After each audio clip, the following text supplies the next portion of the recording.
Marvel's anticipated Doctor Strange finally hit theaters this week, and I'm here to tell you the pros and the cons of this movie.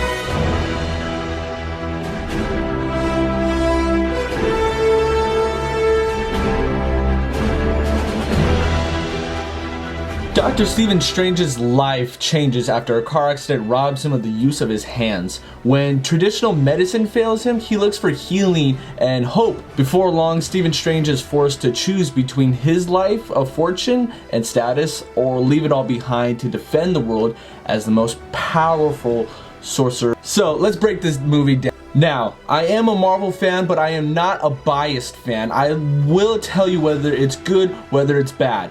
And to be neutral here, I'm going to give you the 3 pros of this movie and the 3 cons of this movie. Pro number 1, Benedict Cumberbatch, of course. Now, I will never forget the day they announced Benedict Cumberbatch playing Dr. Stephen Strange. I'm a huge Cumberbatch fan, and he, of course, exceeded my expectations. He knocked it out of the park. A lot of people will compare Doctor Strange to Tony Stark's arrogance.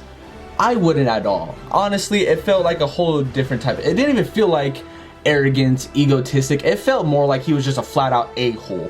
It was awesome seeing him become this really jerk guy in the beginning and transform completely to the end to a more caring person, a more open-minded person. He's going to be the one to outstand and outshine, I think, when it comes to Infinity War. Pro number 2, action sequences. Now, we've gotten to a point in action movies where everything feels like either a template or we've just seen it before, or they're just blowing stuff up and it's just getting old and we're not seeing anything new and exciting. That's not the case here for Doctor Strange. Here you got guys like jumping from here to the wall and fighting and going in circles, and you seriously have to have an amazing imagination to be acting this stuff out, to be like picturing this stuff that's not really in front of you. I really do recommend you guys see this in 3D. It's a completely different experience, especially in IMAX. Pro number 3, the Infinity Stone. The Time Infinity Stone is somewhat the center of this movie, and they used it perfectly. He was disrupting the laws of nature by reversing time, moving time forward, and honestly, it wasn't enough for me. I feel like they should have done more with it, but the amount that they already gave us was just enough. And we already know that we're gonna see more of this time stone in Infinity War. Now on to the cons. Sorry that I gotta do this, but I can't be biased.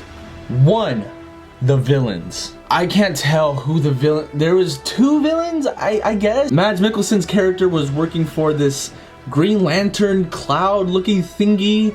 Mads plays amazing villains in all of his movies. He's great at playing villains, and in this one it's not his fault. It goes back to the writer's room. They didn't make him menacing. He was basically a generic villain, a generic Marvel villain. We'll protect this world by destroy it. No, I'm over that, guys. Marvel has a problem with their villains. They don't know how to make us love to hate them anymore, and the last great villain that we had was Loki. 2, the Ancient One. I have no problem with the Ancient One being a female, even though that she was a male in the comics. No problem at all. And I have no problem with the actress. She's great. I have a problem with the character herself, and again, the problem goes back to the writer's room. She was not wise at all. She was not the Sorcerer Supreme to me. The Ancient One should be like a Yoda type deal. They should always think about their next move very carefully and very wisely. She didn't think at all. She didn't think anything through. She just made decisions. And I understand that they wanted to give her that human feel, but this is somebody that's been around for hundreds and hundreds of years. Oh, and by the way, she literally smiles the entire time.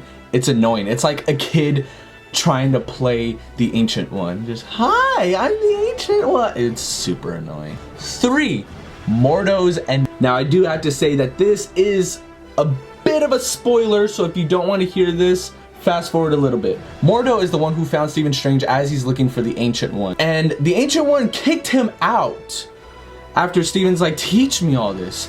And Mordo convinced the Ancient One to be like, no, he needs to stay. You saw the good in me, you saw the good in you see the good in him. And that was amazing. They built Mordo to be such a caring person. And at the end, when he finds out that the Ancient One has been dealing with dark magic this whole time, he takes it to heart. And I understand that though, but he still stays and serves to fight. And at the end of it, he is upset at Steven because he used the time stone and disobeyed the laws of nature. And he's like, I can't be a part of something that's not obeying the rules. I need to go. That's understandable. That's fine. I get it. So at the end, he kills a sorcerer. And I don't understand that. He's like, I've had a revelation. Sorcerers need to go. And then he kills a sorcerer. Why? That was unnecessary. He didn't need to be evil at all. It just felt randomly placed in there. It didn't even feel like a build-up to Infinity War. It felt like Doctor Strange 2? I don't know. It was out of place. It wasn't necessary. Didn't need to be in the movie at all. So those are my 3 pros and my 3 cons.